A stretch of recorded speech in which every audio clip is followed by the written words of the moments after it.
السلام علیکم ناظرین، داستان ایمان فروشوں کی اس سلسلے کا تعلق سلطان محمود غزنوی کے دور کے ساتھ کیا جا رہا ہے۔ 10 کہانیوں کا یہ پہلا مجموعہ آپ کو سنایا جا رہا ہے۔ سلطان محمود غزنوی کے متعلق کچھ وضاحتیں دینا بہت ضروری ہے۔ سب سے پہلے اس بے انصافی اور دھاندلی اور تعصب کی تفصیل سن لیں جس سے سلطان محمود غزنوی کی شخصیت اور جہاد کی تاریخ کو خراب کر دیا گیا۔ جن قارئین نے انگریزوں کے دور حکومت میں 10 جماعتیں پاس کی تھیں، ان ہندوستان کی تاریخ میں سلطان محمود غزنوی کے 17 حملے پڑھائے جاتے تھے۔ نمایاں تاثر یہ بھی دیا جاتا تھا کہ سلطان محمود غزنوی لوٹ مار کے لیے ہندوستان آتا تھا اور ہیرے جیورات اپنے ساتھ لے جاتا تھا۔ دلیل یہ دی جاتی ہے ناظرین کہ اس کا مقصد لوٹ مار نہ ہوتا تو وہ یہاں بیٹھ کر حکومت کرتا، جس طرح اس کے آنے کی بات مسلمانوں نے کی۔ یہ صحیح ہے کہ اس کے بیشتر حملے ہندوستان کے بڑے بڑے مندروں پر ہوتے تھے جہاں کہ وہ بت توڑ کر واپس چلا جاتا تھا۔ یہ بھی صحیح ہے کہ مندروں میں اس دور میں بے تحاشا قیمتی ہیرے جیورات مہاراجوں کے خزانوں کی نسبت زیادہ ہوتے تھے۔ اس لیے تاریخ میں یہ غلط تاریخ شامل کر دی گئی کہ سلطان محمود مندروں پر صرف ہیرے جیورات کے لیے حملے کرتا تھا۔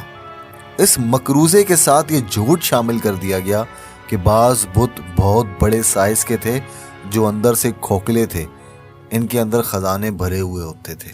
تانسیر اور سومناتھ کے بڑے بتوں کے متعلق خاص طور پر یہ لکھا گیا ہے کہ ان کے اندر سونا بھرا ہوا تھا اور سونے کے لیے ہی سلطان نے یہ بت توڑے تھے۔ غیر جانبدار اور غیر متصب مورخین نے جن کا تعلق یورپ سے تھا اصل حقیقت بیان کی ہے۔ انہوں نے لکھا ہے کہ تمام بت ٹھوس تھے، ان میں سے جو زیادہ مقدس تھے وہ بھی مٹی کے بنے ہوئے تھے۔ ان پر کانسی چڑھائی گئی تھی۔ تانسیر کے بت کو سلطان اپنے ساتھ غزنی لے گیا تھا اور اسے توڑ کر اس کے ٹکڑے گھوڑوں کی پاؤں میں رون دیے تھے۔ سومناتھ کے بت کے متعلق غیر متصب مورخین نے لکھا ہے سلطان نے اس کے 2 ٹکڑے کیے، پھر 2 سے 4، 4 سے 8، 8 کے 16 اور 16 کے 32 ٹکڑے کر کے انہیں باہر پھینکا اور ان پر اپنی فوج گزاری تھی۔ انگریزوں کے دور حکومت میں نصابی کتابیں ہندو منصفوں کی لکھی ہوئی تھیں۔ انگریزوں کا محکمہ تعلیم ان کتابوں کو منظور کر لیا کرتا تھا کیونکہ وہ خود انگریز کی دلچسپی اسی میں تھی کہ مسلمانوں کی تاریخ خراب کر دی جائے۔ انگریزوں نے خود بھی ہماری تاریخ کا چہرہ خراب کیا ہے۔ سید احمد شہید کو ڈاکو کہا، 1857 کی جنگ آزادی کو ہندوستانی سپاہیوں کا غرر کہا، کلکتہ کا بلیک ہول انگریزوں کی من گھڑت اور بیکار کہانی ہے۔ انگریزوں نے اپنے اس خدشے کو چھپا کر بھی نہیں رکھا۔ ہندوستان میں حکومت برطانیہ کے لیے اگر کوئی قوم خطرہ بن سکتی ہے تو وہ صرف مسلمان ہیں۔ انگریزوں کا یہ خدشہ صحیح ثابت ہوا۔ ہندو سلطان محمود غزنوی کو مرد مجاہد اور بت شکن کیوں کہتے ہیں؟ ہندو تاریخ دانوں نے اورنگزیب عالمگیر کے ساتھ یہی سلوک کیا۔ انہوں نے انگریز حکومت سے یہ فائدہ اٹھایا کہ سلطان محمود کے جہاد کو گھنونے طریقے سے نصابی کتابوں میں شامل کر دیا جائے۔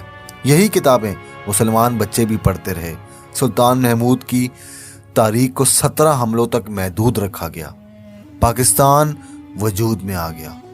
وہی نصاب پاکستان میں رائج رہا اور سلطان محمود غزنوی 17 حملوں کی وجہ سے ہی پاکستان میں جانا جاتا تھا۔ اب بھی آپ کو نصابی کتابوں میں وہی کچھ ملے گا جو انگریزوں کے دور میں لکھا گیا تھا۔ پاکستان میں نصابی کتابیں لکھ کر اسکولوں کالجوں کے لیے منظور کرانا ایک کاروبار ہے۔ اس میں لین دین کا خیال رکھا جاتا ہے، کھایا پیا جاتا ہے۔ یہ نہیں دیکھا جاتا اس میں جو کچھ لکھا ہے وہ کہاں سے مستند ہے، بچوں پر اس کے کیا اثرات مرتب ہوں گے۔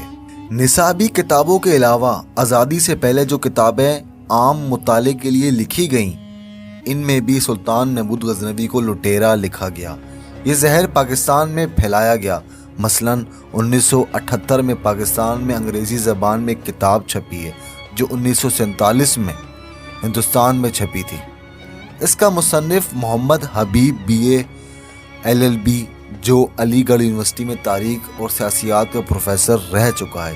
یہ کتاب سلطان محمود غزنوی کی زندگی، اس کے کردار کا ایک تجزیہ مطالعہ ہے۔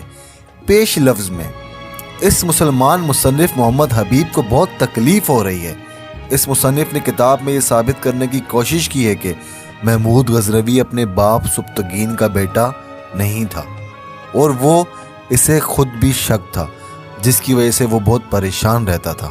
محمد حبیب صاحب نے جو آگے باتیں لکھی ہیں ناظرین، اگر آپ ان کو سنیں گے تو آپ دنگ رہ جائیں گے۔ وہ لکھتے ہیں کہ محمود غزنوی ایک لونڈی کے بطن سے پیدا ہوا تھا جو سلطان کے باپ سبکتگین کی بیوی نہیں تھی۔ محمود غزنوی کو فروغ تبلیغ اسلام کے ساتھ کوئی دلچسپی نہیں تھی، وہ لا دینیت میں یقین رکھتا تھا۔ محمود غزنوی ہندوستان میں لوٹ مار کے لیے آیا کرتا تھا۔ محمود غزنوی روزے حساب پر یقین نہیں رکھتا تھا۔ محمود غزنوی نے مرتے وقت اپنی تمام لوٹی ہوئی دولت کو اپنے سامنے رکھوا کر بہت رویا۔ محمود غزنوی عام شہزادوں جیسا شہزادہ تھا، وہ شراب اور عورت کا شدائی تھا۔ محمود غزنوی صرف ہندوؤں کے خلاف ہی نہیں بلکہ وہ مسلمانوں کے خلاف بھی لڑا، کیونکہ اس کا مقصد اپنی سلطنت کی توسیع تھی۔ اور ایسے ہی کچھ اور الزامات ناظرین جو صرف ایک مصنف نے نہیں، بہت سے منصفوں نے غزنوی پر عائد کیے۔ ہمارے بچے اگر ان الزامات سے واقف نہیں تو پھر بھی سلطان محمود غزنوی کے متعلق اس سے زیادہ کوئی کچھ نہیں جانتے کہ اس نے سلطان محمود غزنوی نے ہندوستان پر صرف اور صرف 17 حملے کیے تھے۔ سلطان محمود غزنوی اگر واقعی بت شکن تھا تو وہ ہندوستان میں اسلام پھیلانا چاہتا تھا تو اس نے یہاں بیٹھ کر حکومت کیوں نہیں کی؟ اس سوال کا جواب آپ کو میری سنائی گئی کہانی میں ملے گا ناظرین، جو میں سنانے جا رہا ہوں آپ کو۔ ناظرین، جب سلطان محمود غزنوی ہندوستان آتا تھا تو پیچھے مسلمان حکمران غزنی کی سلطنت پر کہیں نہ کہیں حملہ کر دیتے تھے۔ سلطان صلاح الدین ایوبی کی طرح سلطان محمود غزنوی کے بھی اپنی ہی قوم میں بہت سے دشمن موجود تھے۔ وہ اس تلاش میں رہتے تھے کہ جب سلطان محمود غزنوی ادھر سے ادھر ہو تو ہم غزنی پر حملہ کر دیں۔ یہ ایک مسلسل خانہ جنگی تھی جو سلطان محمود کو لڑنی پڑی۔ وہاں ایمان فروشوں کی کمی نہیں تھی۔ انہوں نے سلطان محمود کو بھی کبھی مہلت ہی نہ دی کہ وہ ہندوستان میں ایک باقاعدہ اپنا دارالحکومت قائم کر سکتے۔ ناظرین، یہ وجہ تھی۔ اب کہانی کا ہو رہا ہے شروعات، آپ ہمارے ساتھ رہیے گا۔ یہ تو کہا گیا ہے کہ سلطان محمود نے ہندوستان پر حملے کیے تھے، مگر یہ کم ہی کتابوں میں لکھا گیا ہے کہ ہندوؤں نے غزنی پر کتنے حملے کیے تھے۔ حملوں میں پہل ہمیشہ ہندو ہی کرتے تھے۔ مہاراجہ جے پال نے غزنی پر پہلا حملہ سلطان سبکتگین کے دور میں کیا تھا۔ سلطان سبکتگین کی زندگی نے وفا نہ کی۔ اس نے اپنے بیٹے سلطان محمود کو وصیت کی تھی کہ ہندوستان کے مہاراجوں کی جنگی قوت سے اپنی سلطنت کو ہمیشہ بچاتے رہنا، انہیں چین سے نہ بیٹھنے دینا۔ وہ غزنی کو نہیں، اسلام کو ختم کرنا چاہتے ہیں۔ اگر غزنی ہاتھ سے نکل گیا تو ہندو عیسائیوں کے ساتھ اتحاد کر کے خانہ کعبہ تک پہنچ جائیں گے۔ یہ خیال رکھنا کہ تمہارے حملے انتقامی جذبے کے تحت نہ ہوں، بلکہ ان کا مقصد بت پرستی کا خاتمہ ہو۔ ہندوستان میں محمد بن قاسم کے وقت کہ مسلمانوں کو زبردستی ہندو بنایا جا رہا ہے، تم ہندو مت کا خاتمہ کر دینا۔ البیرونی، فرشتہ، اتبی، بھیکی اور ان جیسے کئی اور مورخوں نے متفقہ طور پر لکھا ہے کہ سلطان محمود غزنوی اولیاء کا معتقد تھا، اور وہ اس وقت ایک ولی شیخ ابو الحسن خرقانی کا مرید تھا۔ اس وقت کی تحریروں سے پتہ چلتا ہے کہ سلطان شیخ خرقانی کے ہاں جایا کرتا تھا، لیکن اس نے کبھی یہ ظاہر نہیں کیا کہ میں سلطان محمود غزنوی ہوں۔ وہ خرقانی کے ہاں اپنے آپ کو سلطان محمود کا قاصد یا ایلچی ظاہر کیا کرتا تھا۔ ایک روایت یہ بھی ہے کہ ایک بار شیخ ابو الحسن خرقانی نے اسے پہچان لیا اور کہا، مجھے یہ دیکھ کر خوشی ہوتی ہے کہ غزنی کا ایک سلطان اپنا قاصد خود بن کر آتا ہے۔ یہ سچے مسلمان کی شان غزنوی۔ اس وقت کی تحریروں سے بھی پتہ چلتا ہے کہ سلطان محمود قرآن کا طالب علم اور مذہبی علوم کا شیدائی تھا۔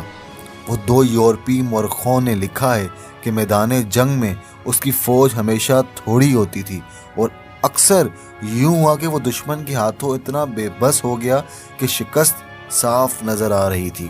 ایسے وقت میں سلطان محمود غزنوی اپنے گھوڑے سے اترا اور قبلے کی طرف منہ کر کر 2 رکعت نفل پڑھے، دعا مانگی اور گھوڑے پر سوار ہو کر بلند آواز سے اعلان کیا، مجھے خدا نے اشارہ دے دیا ہے، فتح ہماری ہے، اور ہر بار فتح اسی کی ہوتی تھی۔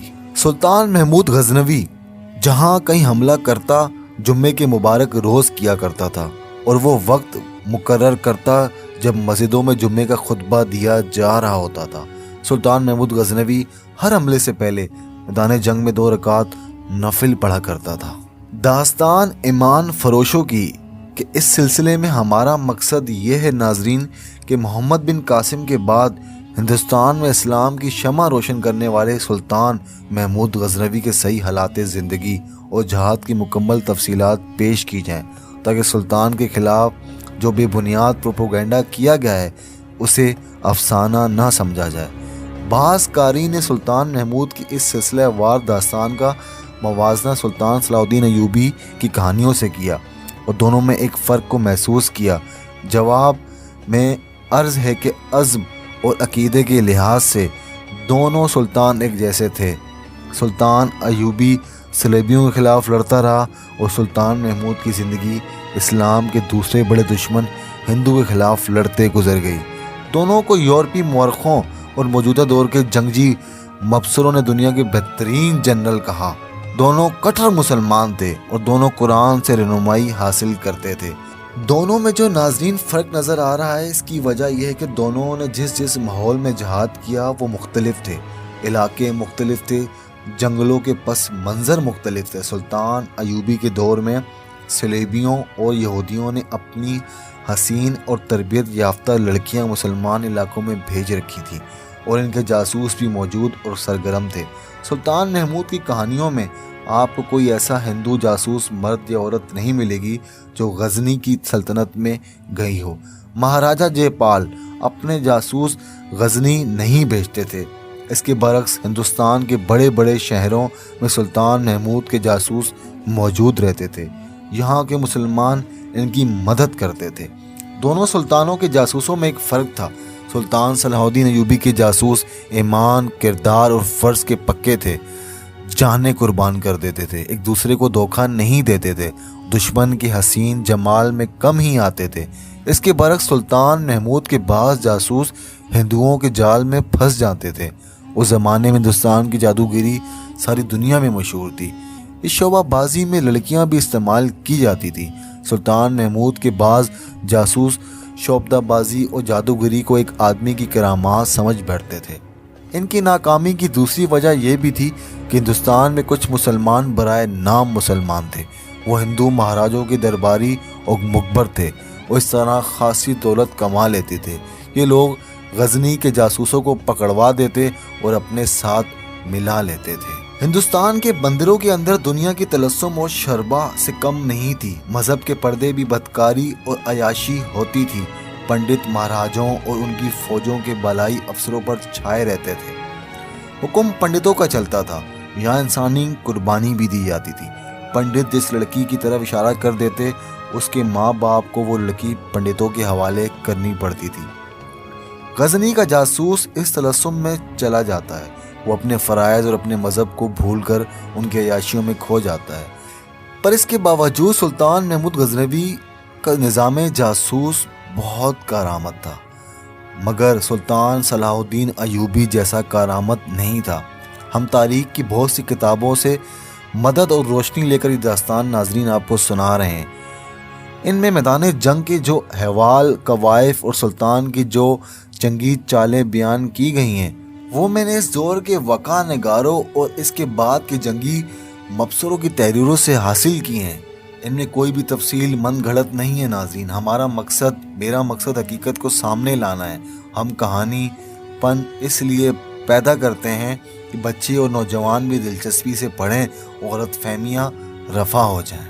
سلطان محمود غزنوی کے خلاف ایک اور الزام بھی ہے ناظرین، جس کا ذکر نصابی کتابوں میں خاص طور پر لایا گیا ہے، یہ ہے فردوسی کا شاہ نامہ۔ روایت ہے کہ سلطان محمود غزنوی نے فردوسی سے شاہ نامہ لکھنے کو کہا، وہ بدریغ انعام کا وعدہ کیا تھا، مگر شاہ نامہ لکھوایا گیا تو سلطان نے انعام کا وعدہ پورا نہ کیا۔ یہ غم فردوسی کو لے بیٹھا۔ کہا جاتا ہے کہ سلطان محمود شاہ نامے میں اپنی مرضی کا لکھوانا چاہتا تھا۔ غیر جانبدار مورخوں نے اس واقعے کی تردید کی ہے۔ تحقیق سے ثابت ہوا ہے کہ یہ واقعہ من گھڑت ہے۔ سلطان محمود کو اپنی مدح میں شاہنامہ لکھوانے کی فرصت اور ہوش ہی نہیں تھی۔